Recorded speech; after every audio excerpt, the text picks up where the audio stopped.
Assalamualaikum warahmatullahi wabarakatuh. Yang saya hormati Pak Anom dan rekan-rekan sekalian.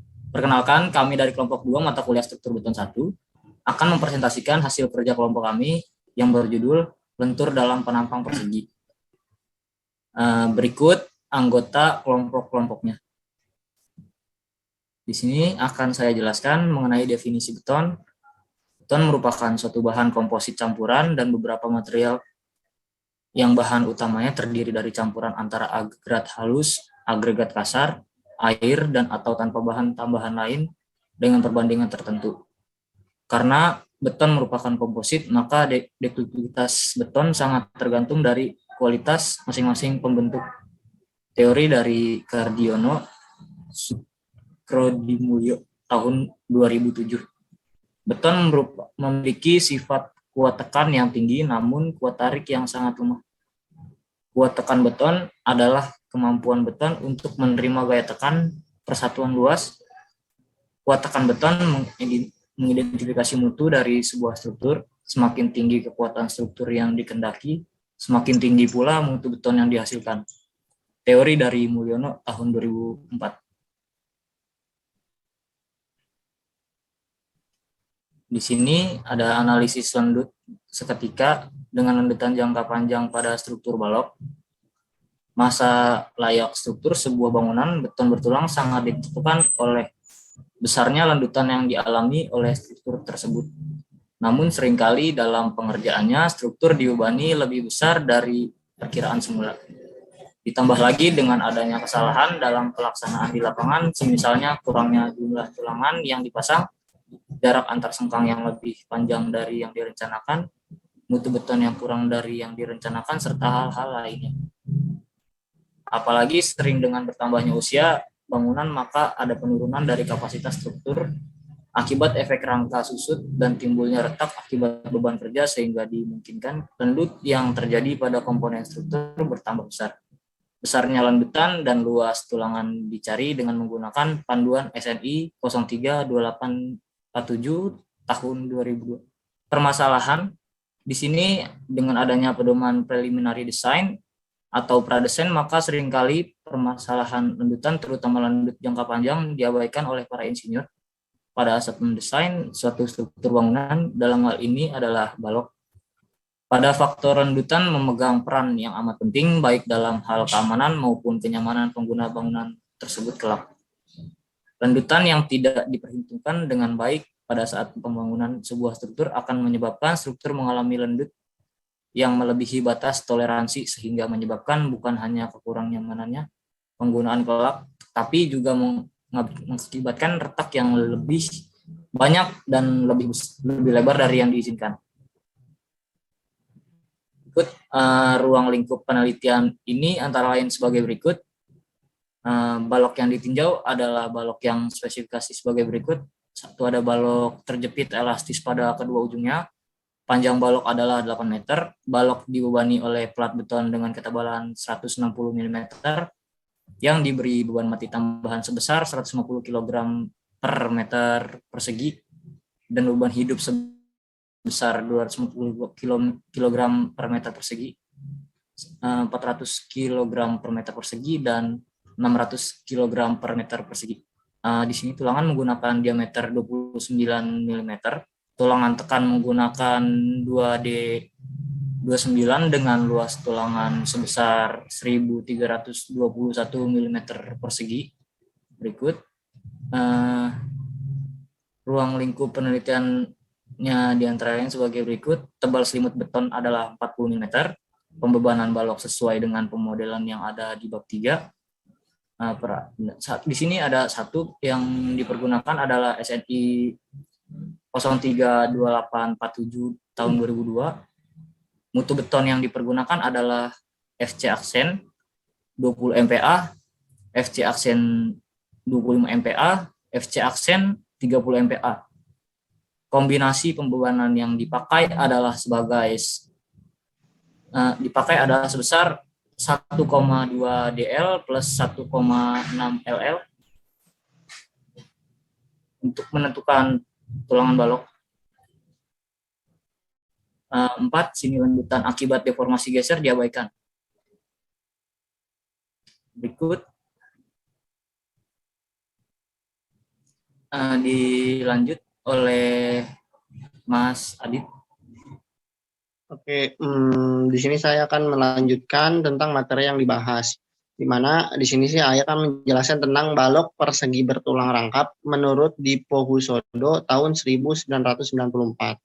Di mana apabila balok dikehendaki untuk menopang beban yang lebih besar dari kapasitasnya, sedangkan di pihak lain seringkali pertimbangan teknis pelaksanaan dan arsitektural membatasi dimensi balok, maka diperlukan usaha-usaha lain untuk memperbesar kuat momen penampang balok yang sudah tertentu dimensinya tersebut. Apabila hal tersebut yang dialami, maka SNI diperbolehkan penambahan tulangan baja tarik bersamaan dengan penulangan baja di daerah tekan penampang balok. Hasilnya adalah balok dengan penulangan rangkap di mana tulangan baja tarik dipasang di daerah tarik dan tulangan tekan dipasang di daerah tekan. Pada keadaan demikian, berarti tulangan baja tekan bermanfaat untuk memperbesar kekuatan balok. Perilaku lendutan pada balok menurut Navy tahun 2003. Hubungan beban lendutan balok betulang pada dasarnya dapat diidealisasikan menjadi bentuk trilinier seperti yang terlihat pada gambar 1. Hubungan ini terdiri atas 3 daerah sebelum terjadinya ruptur, di mana daerah 1 taraf praretak di mana batang-batang strukturalnya bebas retak, di daerah 2 taraf pasca retak di mana batang-batang struktural mengalami retak-retak terkontrol yang masih dapat diterima baik dalam distribusinya maupun lebarnya. Yang terakhir adalah daerah ketiga di mana taraf pasca serviceability di mana tegangan pada tulangan tarik sudah mencapai tegangan lelehnya. Selanjutnya adalah lendutan jangka panjang menurut Navy tahun 2003. Faktor-faktor yang bergantung pada waktu dapat memperbesar lendutan terhadap bertambahnya waktu. Sebagai akibatnya, perencana harus mengevaluasi lendutan sesaat atau immediate maupun lendutan jangka panjang atau long term agar lendutan ini terjamin tidak akan melebihi suatu kriteria tertentu. Efek-efek yang tergantung pada waktu ini disebabkan oleh rangkak atau creep, susut atau syncrete, dan regangan-regangan yang tergantung pada waktu. Regangan-regangan tambahan ini menyebabkan perubahan distribusi tegangan pada beton dan baja tulangan sehingga kelengkungan pada elemen struktural bertambah suatu beban yang luar tetap. Lendutan tambahan akibat beban sustain dan susut jangka panjang yang sesuai dengan prosedur ACI dapat dihitung dengan menggunakan faktor penggali seperti pada persamaan 2.3 di bawah ini. Di mana dalam rumus tersebut, di mana P adalah rasio penulangan tekan yang dihitung pada lapangan untuk balok ditumpu sederhana dan balok menerus dan balok T. Adalah faktor yang diambil sebesar 1,0 untuk lama pembebanan 3 bulan, 1,2 untuk lama pembebanan 6 bulan, dan 2,0 untuk lama pembebanan 5 tahun atau lebih. Selanjutnya, lendutan yang diizinkan pada balok Navy 2003 dan menurut SNI tahun 2002, lendutan yang diizinkan pada sistem struktur sangat bergantung pada besarnya lendutan yang masih dapat ditahan oleh komponen-komponen struktur yang berinteraksi, kehilangan penampang estetis, dan tanpa kerusakan pada elemen yang terdefleksi. Akan tetapi, struktur-struktur yang pada masa sekarang dirancang dengan menggunakan prosedur kekuatan batas atau ultimate, yaitu dengan memanfaatkan kekuatan tinggi baja dengan betonnya. Dengan demikian, akan diperoleh elemen-elemen struktur yang makin langsing dan dalam hal demikian lendutan sesaat maupun lendutan jangka panjang dapat terkontrol. Berikut adalah tabel minimum balok dan plat satu arah apabila lendutan tidak dihitung menurut SNI tahun 2002. Untuk elemen struktur yang tidak memikul atau dihubungkan dengan partisi atau di kontribusi lain yang dapat rusak akibat lendutan yang lebih besar, menurut tabel 2.1 berlaku untuk massa beton WC sama dengan 2.400 kg per meter persegi, sementara bentang bersih L adalah harga dalam milimeter. Selanjutnya akan dilanjutkan oleh Mas Wardani untuk pembahasan materi selanjutnya. Terima kasih. Selanjutnya saya akan menjelaskan dari tabel 2 angka perbandingan batang L dengan lendutan serta maksimum yang diizinkan. Jenis elemen struktur atau datar yang tidak memikul dan padanya tidak terpasang elemen-elemen struktural yang dapat dirusak oleh lendutan besar. Lendutan yang ditinjau, lendutan beban hidup saat akibat. Lantai-lantai yang tidak memikul dan padanya tidak terpasang elemen-elemen non-struktural yang dapat dirusak oleh lendutan besar. Lendutan beban hidup sesaat akibat. Tabel 2, lanjutan, konstruksi atap atau lantai yang padanya terpasang elemen-elemen non-struktural yang dapat dirusak oleh lendutan besar. Bagian dari lendutan total yang terjadi sudah pemasangan elemen non-struktural, jumlah dari semua beban sustained ideal ditambah sebagian dari beban hidup yang sustain, dan lendutan akibat suatu beban hidup tambahan.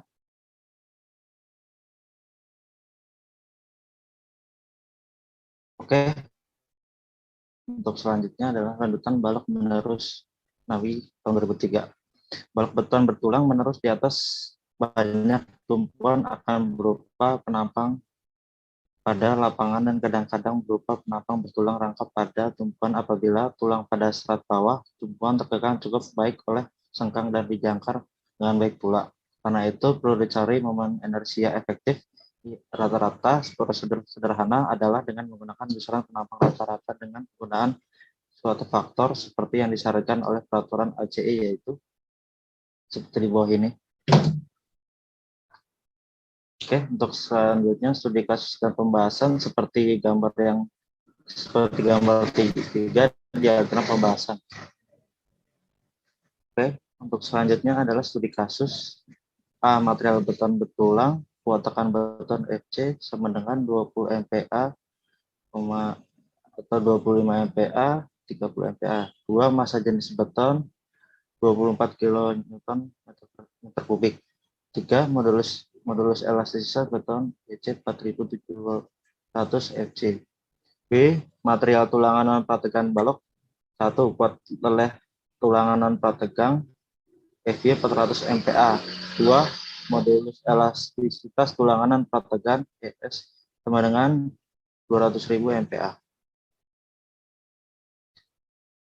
3. Cover minimum berdasarkan SNI tahun 2002 untuk balok sama dengan 40 mm. Oke, untuk data komponen struktur bisa dilihat seperti gambar di bawah ini. Oke, untuk selanjutnya akan dijelaskan oleh Mas Koli. Silakan.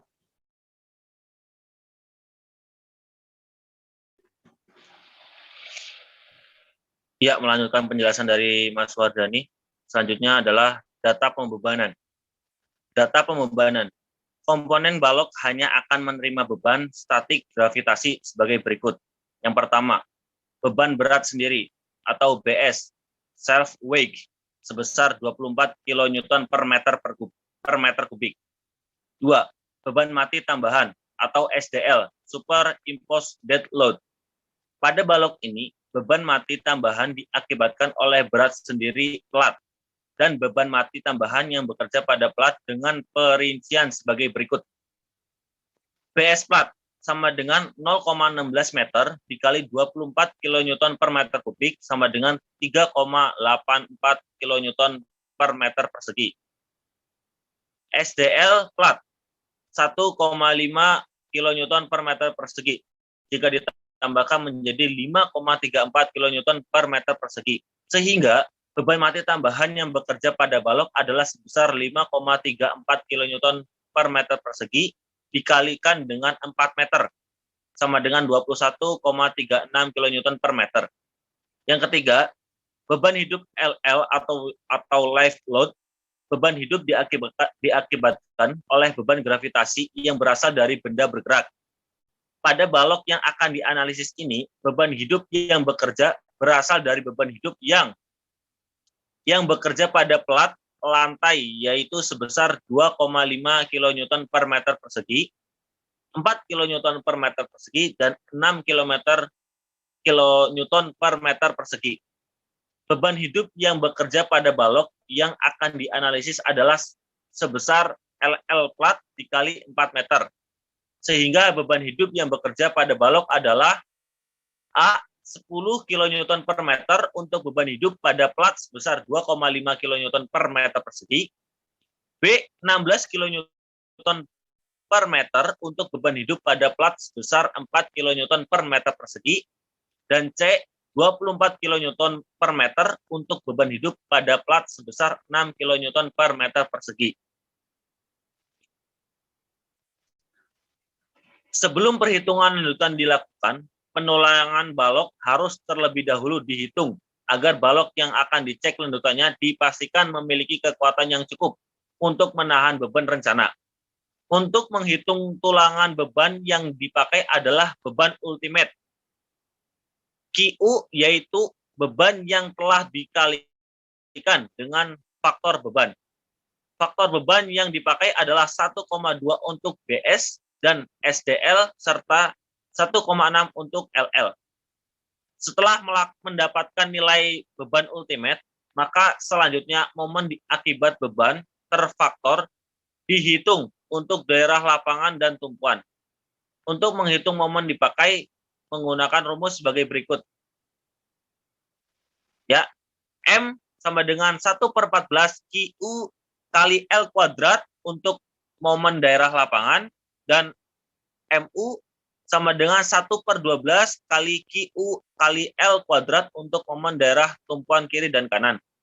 Dengan rumus di atas, dihitung momen pada daerah lapangan dan momen pada daerah tumpuan akibat berat sendiri balok atau BS, beban mati tambahan atau SDL, beban hidup atau LL, penjumlahan dari BS plus SDL atau DL, penjumlahan dari DL ditambah LL, dan penjumlahan dari DL ditambah 0,5 LL.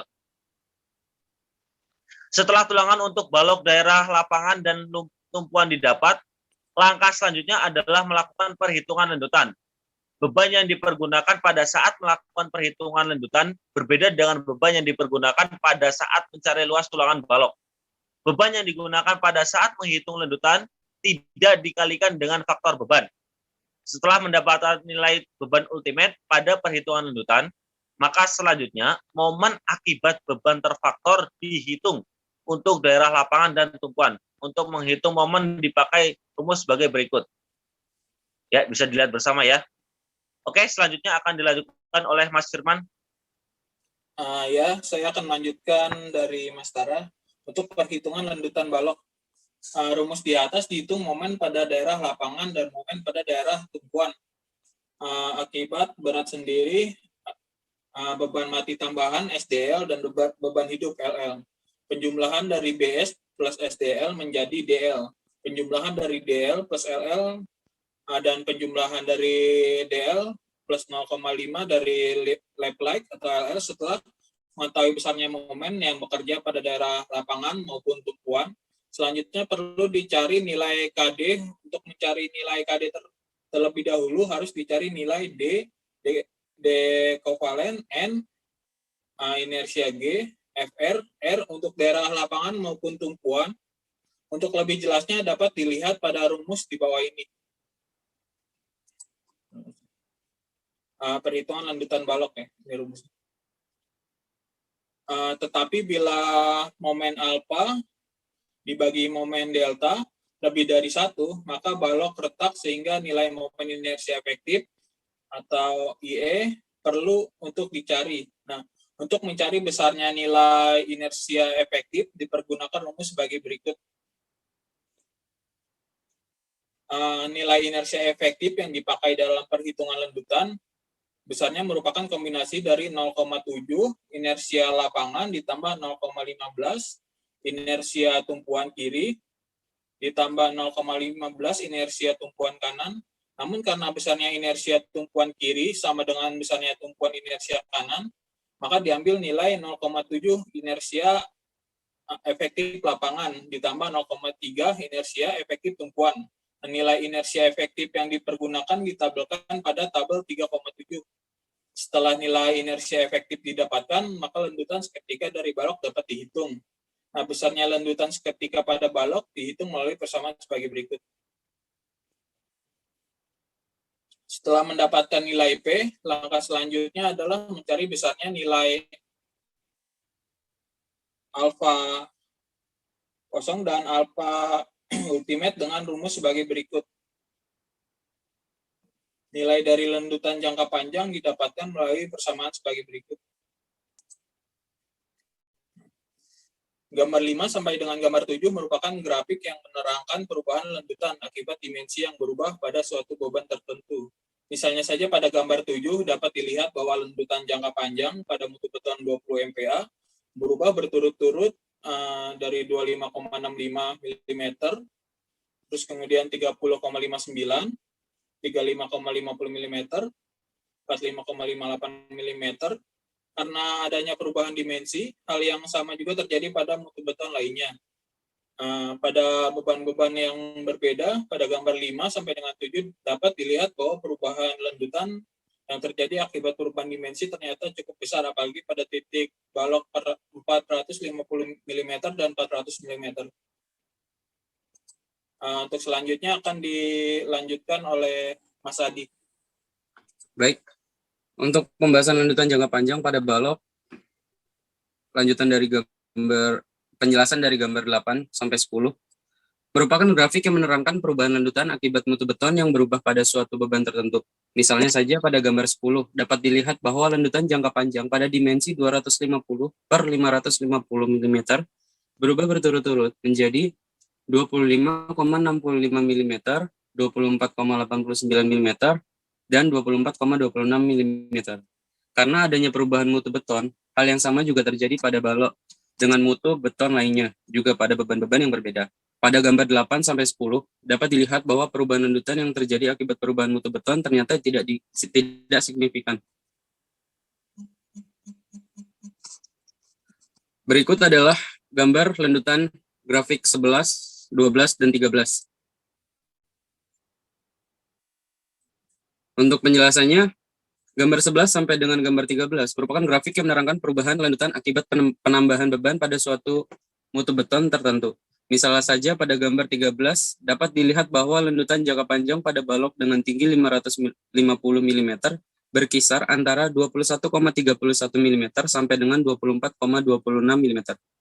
Ini berarti hanya terjadi penambahan lanjutan yang relatif kecil, padahal penambahan beban hidup cukup besar. Hal ini terjadi karena adanya penambahan luas tulangan tarik untuk beban yang lebih besar. Pada gambar di atas juga dapat terlihat pengaruh pembulatan asperlu menjadi aspakai yang lebih banyak pada beban 400 kg per meter persegi, sehingga menyebabkan lanjutannya menjadi lebih kecil dibandingkan pada beban 250 kg per meter persegi. Untuk kesimpulannya, berdasarkan hasil analisis dari berbagai model dengan berbagai macam variasi dimensi, mutu beton, beban, didapatkan beberapa kesimpulan antara lain. Yang pertama, penambahan beban mengakibatkan peningkatan luas tulangan perlu. Yang kedua, penambahan mutu beton mengakibatkan penurunan luas tulangan perlu. Ketiga, ketika mutu beton ditingkatkan, tetapi luas tulangan pakai dan beban tidak berubah, lanjutan yang terjadi menjadi lebih kecil, namun nilainya tidak signifikan. Yang keempat, peningkatan luas tulangan pakai menyebabkan lanjutan menjadi lebih kecil. Yang kelima, tulangan tarik berpengaruh pada lanjutan seketika. Penambahannya menyebabkan lanjutan seketikanya menjadi lebih kecil. Yang keenam, penambahan dimensi dalam hal ini, penambahan tinggi balok menyebabkan jumlah tulangan perlu menjadi lebih sedikit. Tetapi walaupun menggunakan lebih sedikit tulangan lanjutan, yang dihasilkan tetap lebih kecil bila dibandingkan dengan dimensi yang lebih pendek. Ketujuh, balok dengan tinggi lebih kecil, tinggi minimum, tetap boleh digunakan, namun konsekuensinya adalah harus menambah luas tulangan pakainya, sehingga menyebabkan penggunaan tulang menjadi boros. Adapun saran dari kelompok kami ada yang pertama, sebaiknya dilakukan penelitian lebih lanjut untuk balok-balok dengan bentang yang berbeda, Yang kedua, dalam melakukan pemilihan dimensi yang sesuai untuk bentang yang cukup panjang, sebaiknya jangan memilih tinggi minimum. Yang ketiga, dalam melakukan pemilihan dimensi yang sesuai untuk beban yang cukup besar, sebaiknya jangan memilih tinggi minimum.